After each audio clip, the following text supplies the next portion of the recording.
We're here at the Orlando Museum of Art, which is playing host to a new exhibit by famed and celebrated glass sculptor Thurman Statham.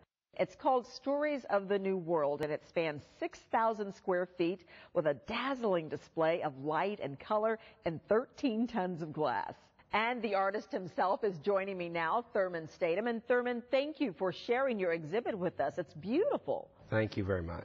So, Thurman, the title of the exhibit is Stories of the New World, based on Ponce de Leon's 16th century search for the Fountain of Youth. Why this as an inspiration? There's four or five Fountain of Youth in Florida, and I'm thinking, what does all this mean? Why is this search so important? Was it a real search? And in investigating it, it seemed to have political parallels to our government in Washington in terms of what his intent was, what he was doing for the king.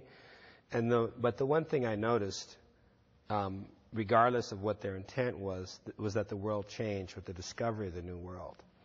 And people had dreams and aspirations that manifested itself. And in many ways, I saw this search as a metaphor for discovery, for exploration. You know, all of a sudden there's not an existing social structure. All of a sudden, instead of being a serf in England, you can be anything. Well, it's more than 24 pieces of work. It's almost like a maze of sorts going through. Well, I wanted the room to sort of feel like, to have parallels physically, metaphorically, in terms of searching for things. And there's sort of a large mirror structure here that parallels almost as if you were going through mangroves. And, so, yeah, in a sense, I think discovery is a big part of my art. And I do want people to discover things. Now, just describing it as glass sculptures really doesn't do it justice, because there's more than just glass. There's paint. I'm a painter. Essentially, this is a walk-through sculpture painting. And it's almost as if when you come in the door, you are in a 3D painting. And most of the glass is sandblasted. There's pigment applications, there's metal applications, there's found objects that are incorporated into it.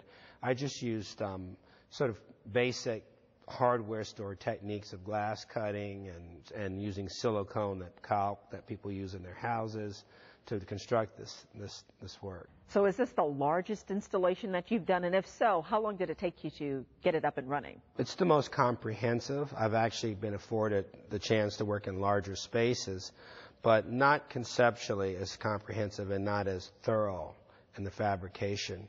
The show was about 9 months from actual implementation, and the conceptual work was about 1.25 years. Now, your work is seen all over the world, and this is sort of a homecoming for you, because this is home for you. That's correct. What does it feel like to be home again? It's very grounding.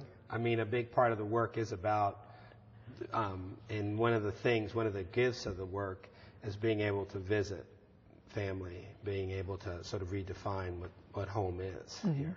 You've also been working with some artists, young artists in Eatonville. Tell us about that collaboration with the Zora Neale Hurston Festival. We collaborated with our education department here at OMA, at the Orlando Art Museum, and the educational department at the Zora Neale Hurston. We were all wanting to work together. We weren't really sure, so they have this festival. So we thought, well, let me work with the kids, with them. And you collaborated with something called the Glass House. Yeah, and each about 80 children did a painting on a glass box that was about 20 inches square, which together forms a house that you walk through. That's about 8.5 feet high by 10 by 7 feet. So it's a pretty large structure. Now, just before we go, I've got to ask, Dale Chihuly, one of your mentors? That's correct. He's one of several, but I'm just so delighted that he, when I first met him, I think I was 18 years old, and I was just starting college.